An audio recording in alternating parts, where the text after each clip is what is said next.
This isn't your normal extraction game. Hunter Uprising is a game based in the world of the supernatural and mythical creatures that you have to hunt, but your fellow players are also on the hunt as well. Will you survive the creatures, or will the fellow players take you out? We're joined here by the lead developer and update on this beautiful game. So, one of the coolest things about your guys' recent update is you guys redid the animations for a lot of stuff, including your guys' guns. So you actually have no jitteriness, you don't have the clunkiness, you don't see the broken wrist anymore, basically. And we have changed the animation so it looks much better. Uh, and that was done for basically every weapon that you can find in the zone now. Yeah, and you guys even have a cool animation where you guys can push and look at the ammo, and it'll show in the bottom right hand corner how much ammo there is. And that's really welcome because it removes a lot of clutter from your HUD and really immerses you in the game. You also added in a new way to attach sights, didn't you? Yeah, we have changed hand to hand with the basically way of modification of your weapons. So we wanted you to have the option to push a flashlight, for example, on the gun during the game.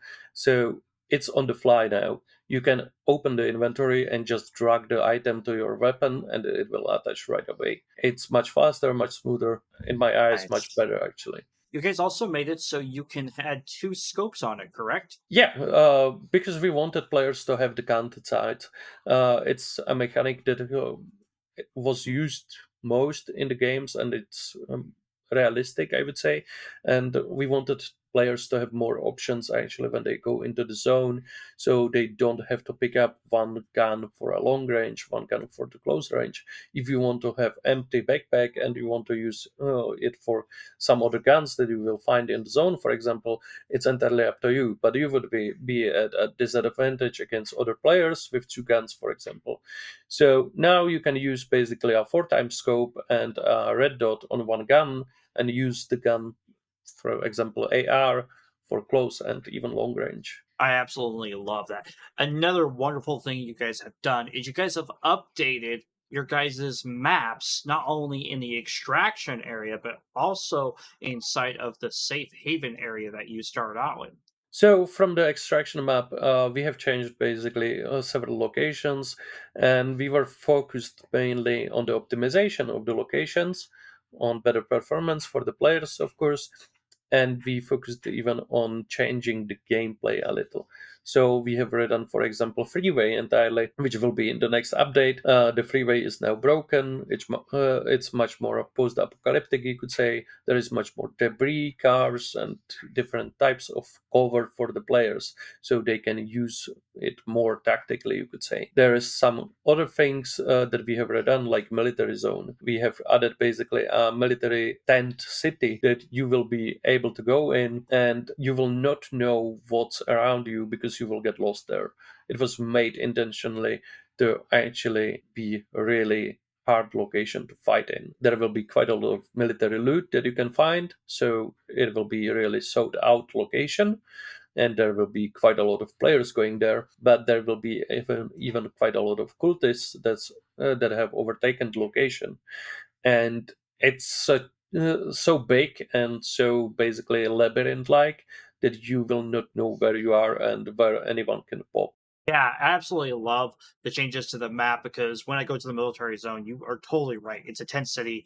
I don't know where anybody is going to come around the corner of. So it really keeps you on your toes with the environment feeling far more cluttered and harder to navigate in a more immersive way without it being annoying. I really enjoy those elements.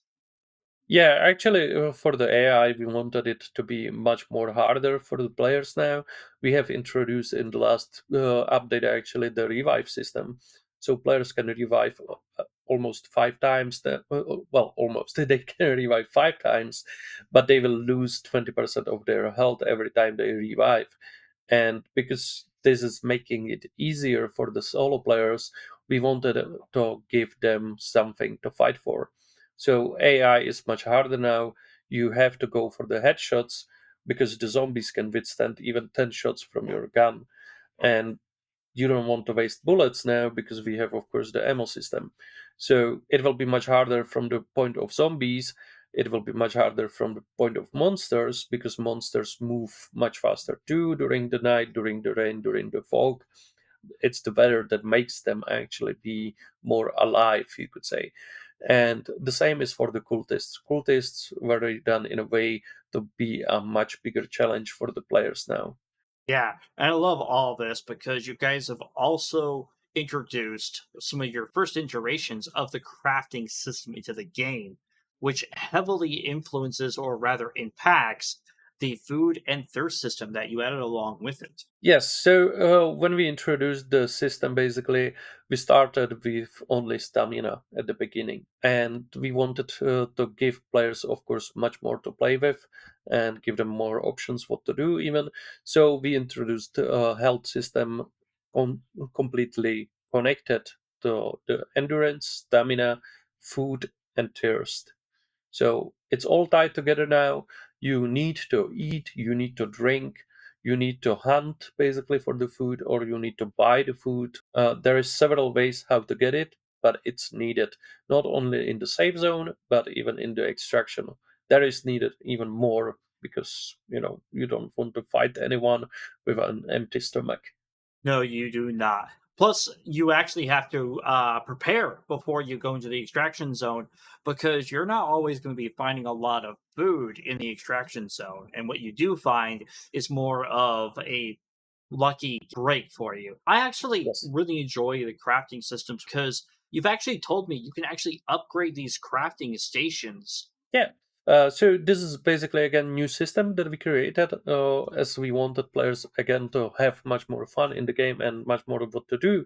So players can actually upgrade the working station now, and we have several crafting stations. You can craft bullets, you can craft food, you can craft medical items, and you can upgrade your weapon station basically. So, what's most important is every station can be upgraded. They upgrade not only by the content of them, but even by the looks of them. So you are beginning with Ooh. a table with a shelf, for example, and one locker, and then you can upgrade it, and it will change even visually. To, for example, two lockers, two shelves, one table again, or anything else. Before we jump on to the next changes, what kind of ammo can you make? So, from the point of ammo, you can actually craft now incendiary ammo and poison ammo. Incendiary ammo will, of course, turn them on fire. Poison ammo will basically kill them silently.